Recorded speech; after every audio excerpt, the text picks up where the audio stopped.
friends, for the price of a bagel and a latte, you have the world at your fingertips.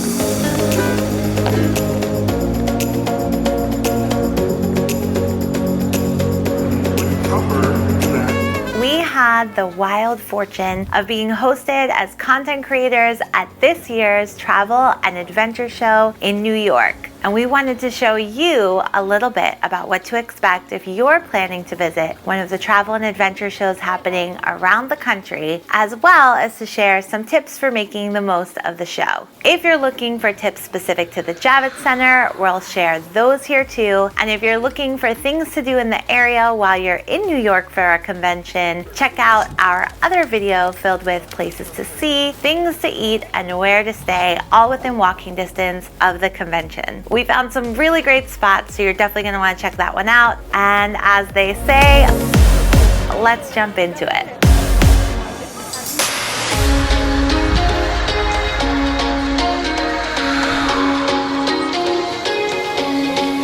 The Travel and Adventure Show is a treasure trove for travelers and anyone working in the industry. There's a lot of different reasons you may find it valuable to attend this show. For one thing, it's travel inspiration from all around the globe under one roof. The convention area is divided up by continent, and every continent has representation from travel bureaus, cruise lines, tours, and resorts. If you wanted to get some ideas for your next getaway or some fuel for your wanderlust daydreaming, this is your ticket. And we saw groups of friends, couples, singles, and families all taking advantage of the inspiration. Another reason to come are the travel deals that are made available only to attendees of the show. There are experts on site to help you find the best deal and even book your vacation on the spot at much lower rates than you could find online. If you come ready to book, the savings available to you are pretty incredible. There are also contests to enter and prizes to win, so if travel isn't in the budget this year, it's still a super fun day of exploring, and who knows, you could even win a trip you weren't expecting. We love that the exhibitors are vetted by the show, so there's a trust element built in to talking with people that have been legitimized. There are also theaters set up throughout the show that host big names in travel and speakers giving real-world travel advice and insider tips. It's also a good idea to do some homework by looking over the show's website and the different exhibitors who will be at the event, so you can map out who you'd like to talk to before you arrive.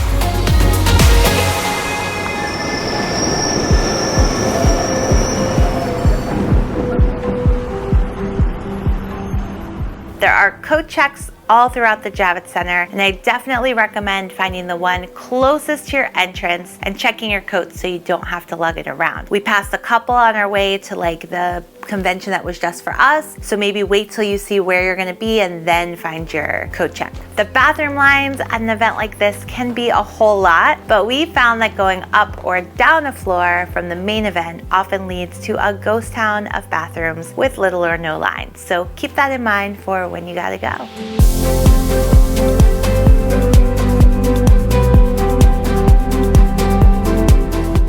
If you love swag, I'm talking stickers, bags, pens, chapstick, post-it notepads, shot glasses, there is tons of it available here. We didn't take a lot of it ourselves because that's just not our thing, but having a backpack or some easy way to stash your stash is probably another good idea.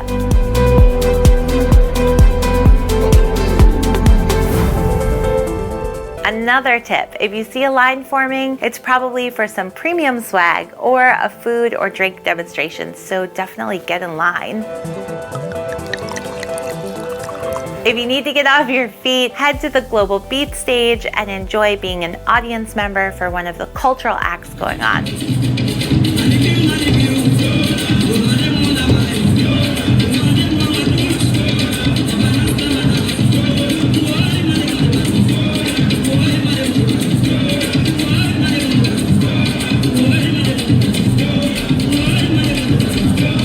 The event event is family friendly, and I wish I had known about it when my kids were little, because I think the learning opportunities, moving from continent to continent, talking to people that are actually from around the globe about why their part of the world is amazing, is such a cool experience for learners and travelers of all ages. So if you have little kids, don't be afraid to bring them. There is a Starbucks on site and some food options as well, but we recommend leaving the Javits to experience some amazing food and coffee nearby. We've got a video for that if you need recommendations.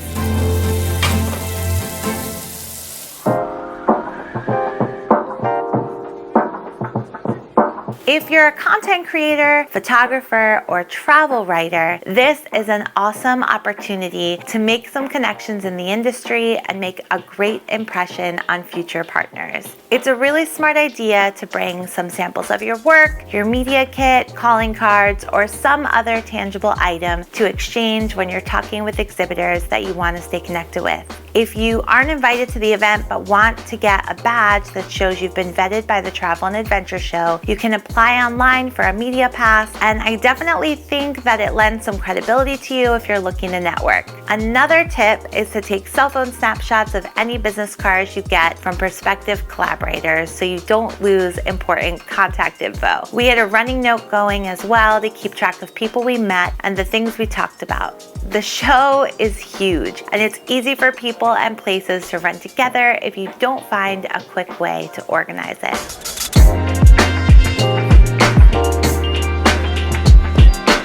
I hope these tips help you prepare for your visit, but if you aren't able to get to one of the travel and adventure shows near you, we did ask a few of our new friends to share some travel inspiration to help you decide on your next adventure. So grab a pen and a map.